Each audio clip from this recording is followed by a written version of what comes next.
Hey there, so today we have another review, and this is a beer from Dogfish Head. This is a new one. So this is Best by June. Actually, one of the tricks you can learn at Total Wine, by the way, I don't know if you guys go to Total Wine, but they have a label. They describe the beer, the price, blah, blah, blah. But there's a little thing all the way on the bottom, like right, and it's when the label was created. So that means when the label was created, this beer hit the shelf. So this hit the shelf about a month ago. We're 2 months away from the Best Buy. And then I don't know what they're looking at for the bottle date. Sucks. Who knows? So this is a relatively new beer from what I understand. Wasn't in the cold section, but what is this guy? This is Where the Wild Hops Are. This is a cool, awesome label. This is part of their art series. And then so what's going on here is they're making a sort of like unfiltered, quote unquote, hazy-ish kind of beer. They're using like undiscovered hops, or at least hops that were not bred. So I guess like Comet, Amarillo, I think Zappa might be in there. So some cool hops. But what they're doing is doing unfiltered beer, which is actually, the beer's not that hazy. So let's try to get this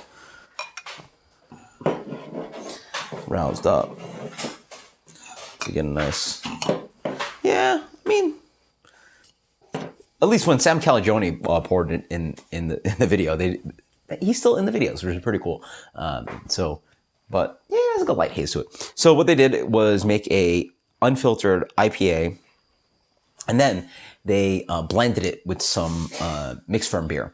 So I think that reflects the price, because this single bottle was like almost $4, which means that, I mean, obviously the single bottle pricing, I think the 6-pack would cost like $15, $16, $17, $16 maybe. So back in OG days of Sculpin was charging $16 for a 6-pack, crazy days. So let's see this beer. Beer comes in a light to medium gold color, has a medium haze to it, wonderful light head. Doesn't smell great, honestly. They get a little bit of fruitiness, doesn't pop out. I get like some, yeah, I get a little bit of oxidation going on. You get a little bit of that kind of like malty sweetness. I get a little bit of like candied orange, a little bit of grapefruit. I have a nice warmed up too. Yeah, it's pretty nice. A little bit of pineapple tropical notes hit. Cheers. Okay, so when obviously you blend this beer, any kind of aging issues sort of disappear. So what I think I taste here is, I mean, they obviously describe, and I smell like a really hoppy beer. We're Best by 2 months away. Sitting on the warm shelf, maybe not best condition. The beer's untasty though. I definitely do taste the fruitiness.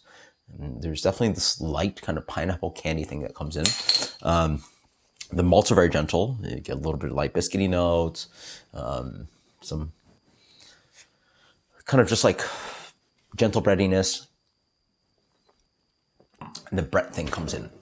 There's a dryness and that kind of like, how do you describe Brett? Brett has a, like the bitterness comes in, which helps dry out the beer, but you taste the Brett, which Brett, again, it's hard to describe what Brett tastes like. I don't know. It's like, it's a little bit soapy. It just has the sensation. It's sometimes a sensation characteristic where it's like, noticeably dry, because Brett, dries out beers. I think they blended it, so this beer probably doesn't hit at like, 0 gravity. It has a, yeah, soapiness. It's like,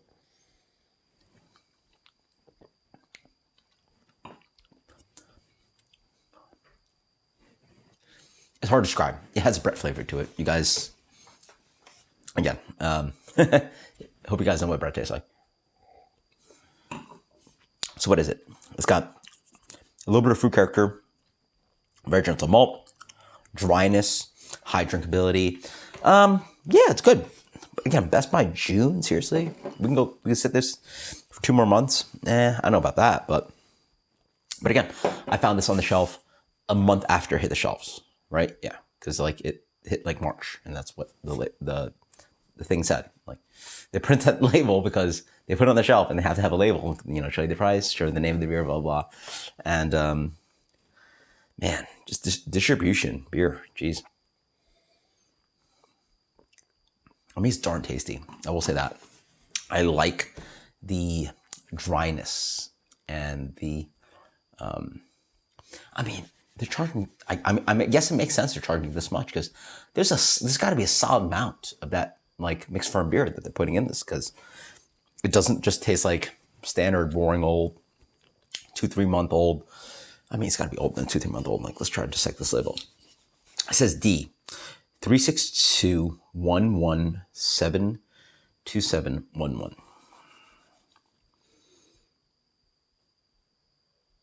We're in 2022.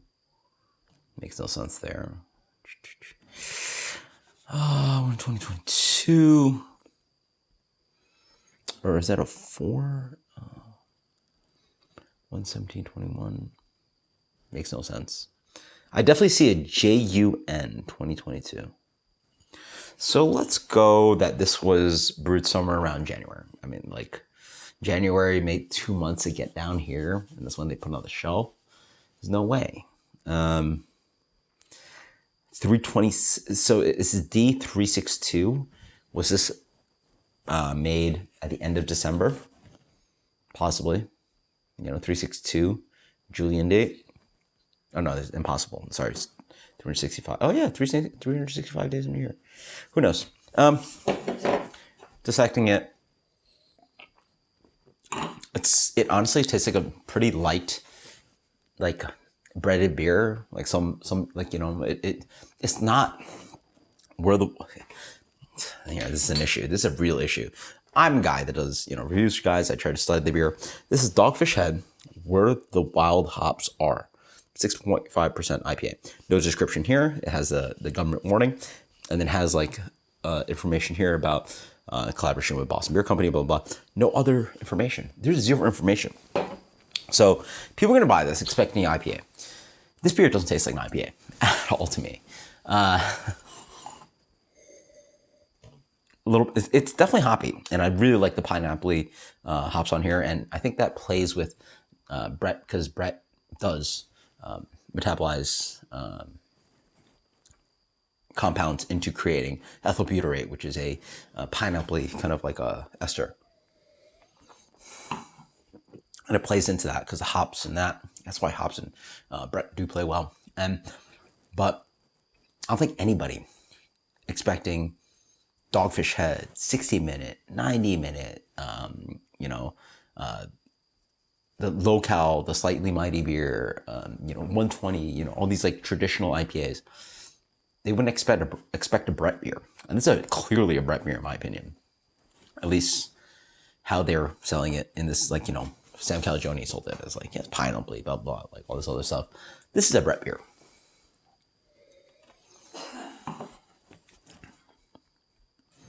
Pretty nice. A little bit of malt, light Brett beer. This is a great introduction into mixed fermentation. It's a little hoppy, sells with pineapple flavors, like kind of malt character, not overly Brett forward, and it's got this dryness to it. So really tasty. I think it's actually a really tasty beer, but sold in a really weird way. And I don't know when this was bottled. So